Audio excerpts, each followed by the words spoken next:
Hello students, now we are going to start the exercise number 1.3 of the chapter number 1 of 10th mathematics, that is a real number.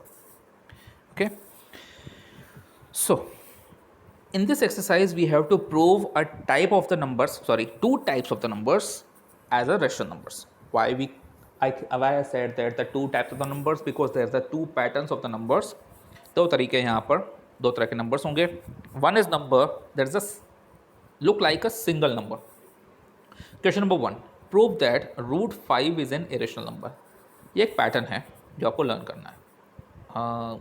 Actually mathematic कभी कभी क्या होता है कि pattern आपको समझना पड़ता है. एज इट इज थ्योरी आपके पास आ जाएगी, जिससे मैंने कहा था according to the board NCERT.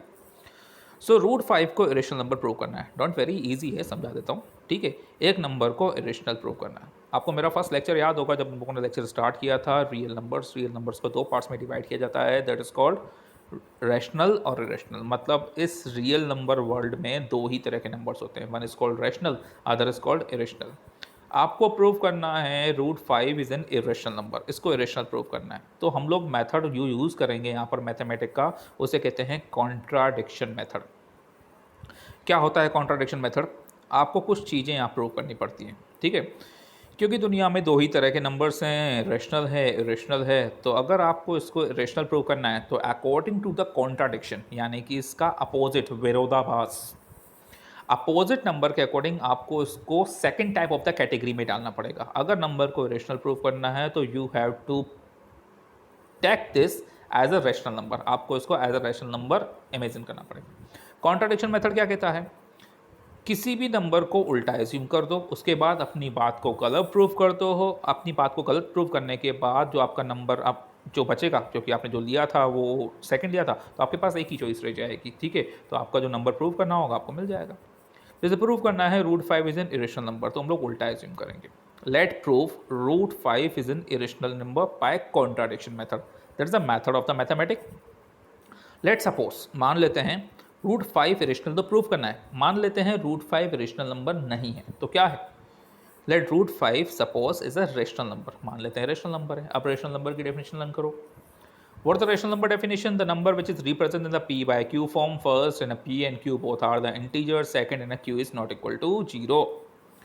So let's suppose that root 5 is a rational number. It means that we have two co-prime numbers, integers, such that root 5 equal to a by b. p by q को यहाँ पर a by b लिखा हुआ है, doesn't matter, कोई फर्क नहीं पड़ता.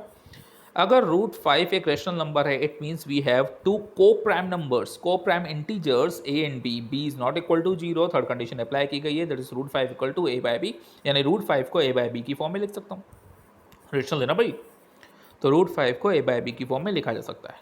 अब क्रॉस मल्टीप्लाई करो. सो बी इंटू रूट 5, ये मल्टीप्लाई है. ठीक है, डोंट वरी अबाउट दैट, थोड़ा सा क्या है कि फॉर्मेट का चक्कर है. So b into root 5 equal to a, यानी a इक्वल टू क्या होगा? b root 5. Now squaring both side. हाँ, प्रोसेस लर्न रखना पड़ेगा. सबसे पहले क्या किया था, जिस नंबर को रूट 5 को रेशनल प्रूव करना है उसको रेशनल मान लिया. रेशनल मानने के बाद उसको p बाई क्यू यानी a बाई बी के फॉर्मेट में रखा, फिर क्रॉस मल्टीप्लाई कर दिया. क्रॉस मल्टीप्लाई करने के बाद आपको क्या करना पड़ेगा, इसका स्क्वायरिंग करना पड़ेगा. Now squaring both side. Root 5 का स्क्वायर 5, b का स्क्वायर b स्क्वायर, a का square a square. Now a square equal to 5b square. Got it? It means 5 is a factor. It means अगर किसी number को किसी number के factors की form में रिप्रेजेंट करते हैं तो वो नंबर उसके फैक्टर्स कहलाते हैं. It means 5 is a factor of a square. Clear है?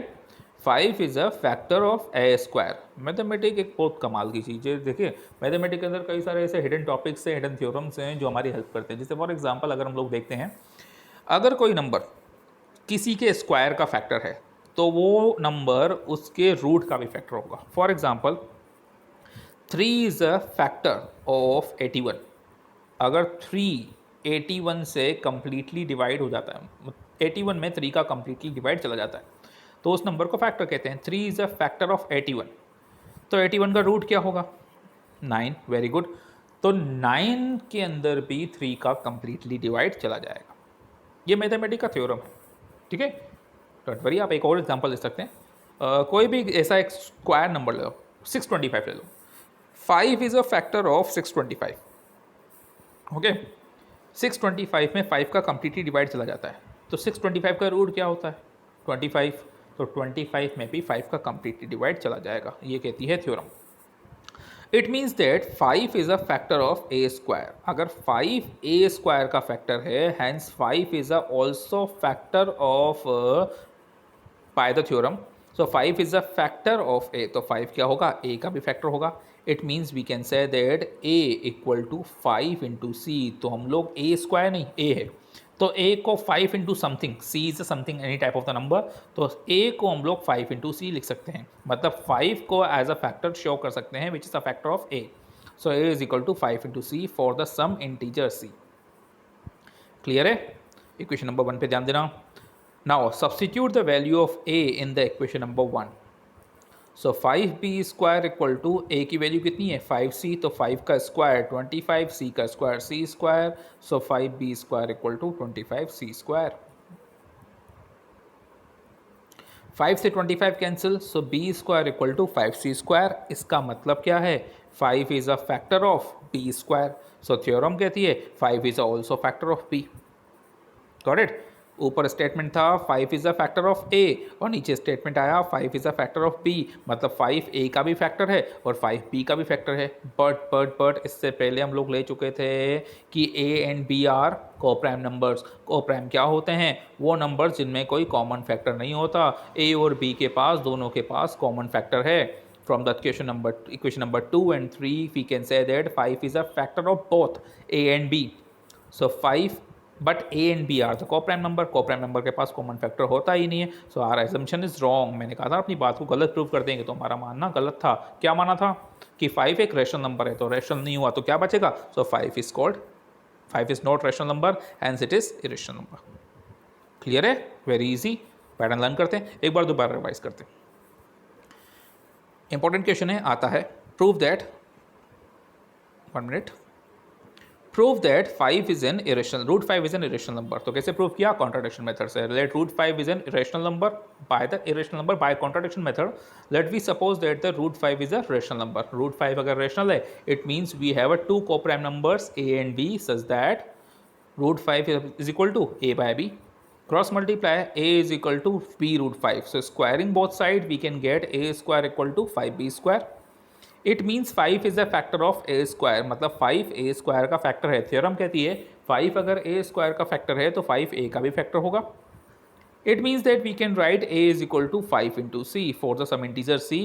So substitute the value of the equation number 1, 5b square equal to 25c square.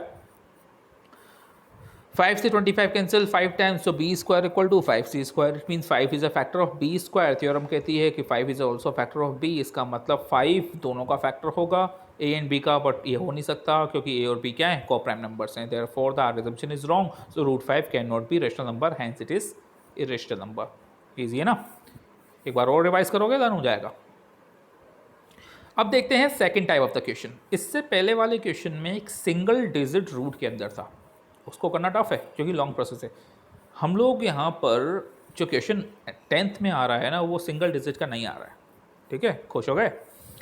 तो जो नंबर रूट 5 है वो सिंगल डिजिट के अंदर नहीं आ रहा है, वो नंबर आ रहा है एक्चुअली, प्रूव दैट यहाँ कंपोजिट नंबर आ रहा है, मतलब एक बाइनोमियल आ रहा है। बाइनोमियल जस्ट लाइक जैसे prove that 3 + 2 root 5 is an irrational number. इसको प्रूव करना ज़्यादा ईजी है।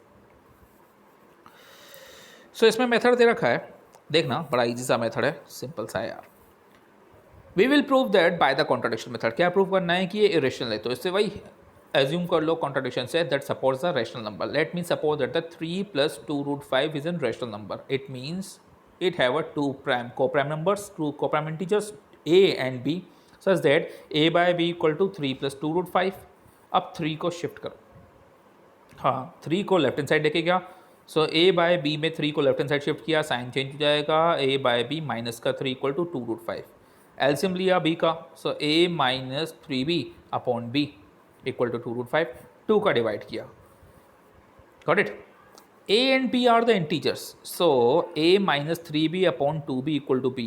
a माइनस 3b को माइंड में p एज्यूम करो और 2b को q, तो ये भी तो p बाय q है, ये p बाय q है। a और b इंटीजर से न्यूमरेटर अपॉन डिनोमिनेटर का फॉर्म है। इसका मतलब इस इक्वेशन नंबर 1 का जो लेफ्ट हैंड साइड है ना, हाँ बेटा, वो जो है वो रैशनल नंबर है p/q फॉर्म।